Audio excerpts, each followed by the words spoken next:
Maintenant vient la troupe des références pour nous apprendre que nous ne sommes rien. Jean 6, 44, « Personne ne vient à moi si mon Père ne l'a pas attiré. » S'il doit nous attirer, je comprends bien que nous ne voudrions jamais venir de nous-mêmes.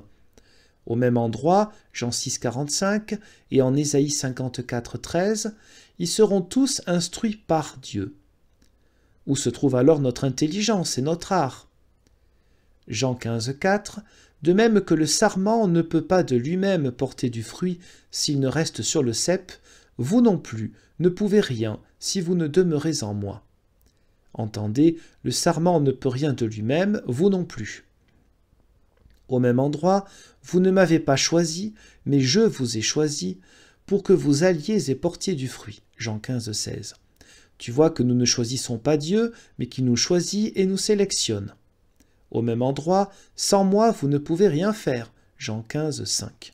C'est clair, nous ne pouvons rien sans Christ, tout comme le marteau et comme le rameau ne tient pas au cep.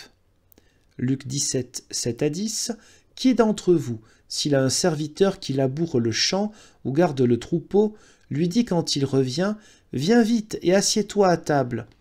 Il dit au contraire, « Prépare ce que je dois manger ce soir et habille-toi et sers à table jusqu'à ce que j'ai mangé et bu, et ensuite mange et bois toi aussi. » Est-il reconnaissant envers son serviteur d'avoir fait ce qu'il lui a ordonné?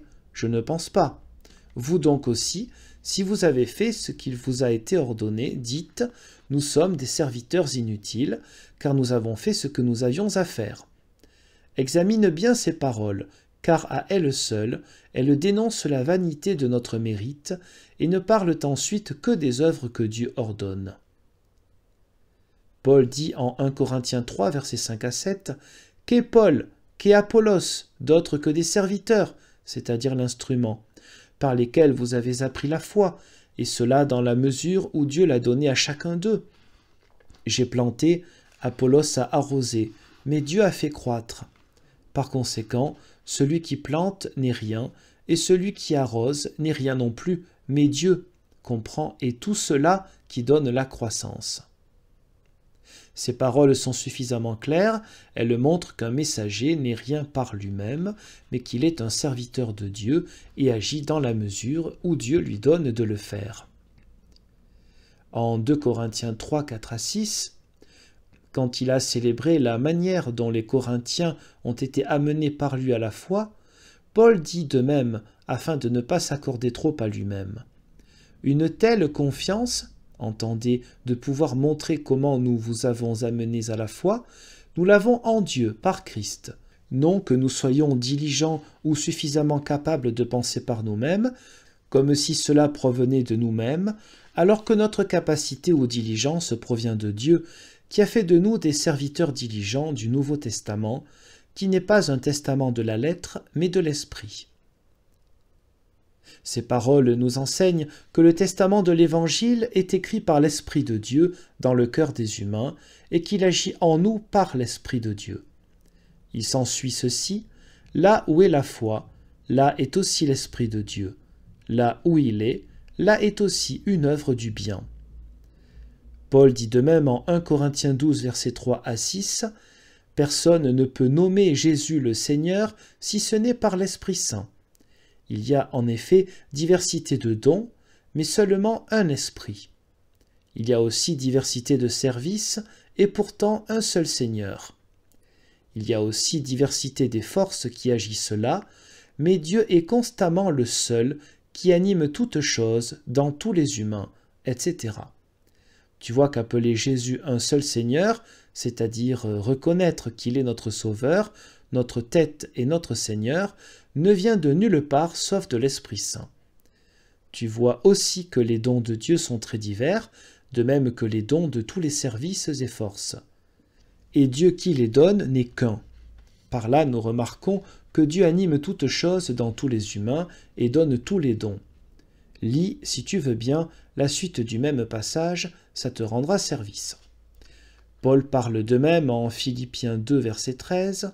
« C'est Dieu qui anime en vous le vouloir et la force d'agir, selon son bon vouloir. » Tu vois que Dieu agit sur notre volonté pour que nous voulions ce qu'il veut, et aussi la force de faire ce qu'il veut.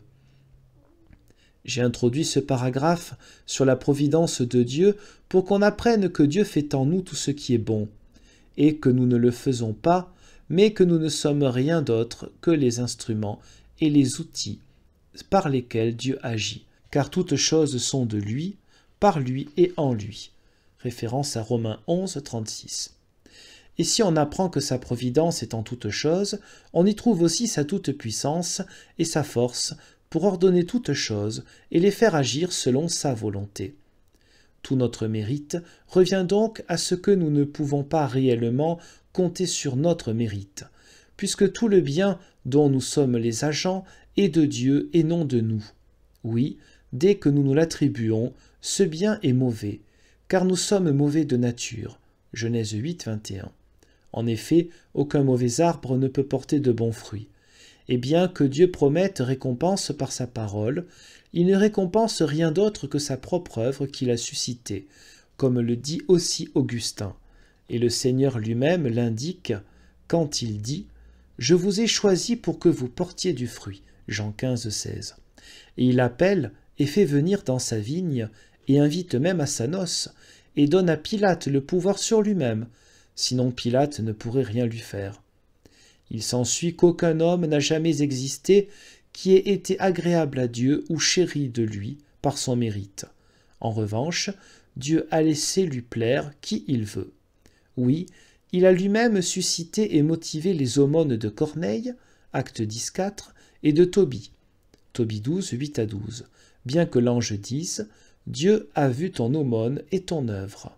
Car les œuvres doivent en amont être fondées sur une assurance. Or celui qui met son assurance en Dieu est motivé par Dieu. Il faut donc bien penser au fait que Corneille, bien qu'il ait été un païen, a été motivé par Dieu à donner des aumônes, afin qu'il voie que son idolâtrie était néant, et afin qu'il désire parvenir à la connaissance du vrai Dieu. Ce que montrent également les paroles d'Acte 10, 4. Tes prières et tes aumônes ont été exaucées, etc. Et ce que Dieu a fait pour eux deux n'est rien qu'une récompense pour sa propre œuvre. Dieu est si riche en grâce qu'il donne grâce sur grâce. Jean 1, 16.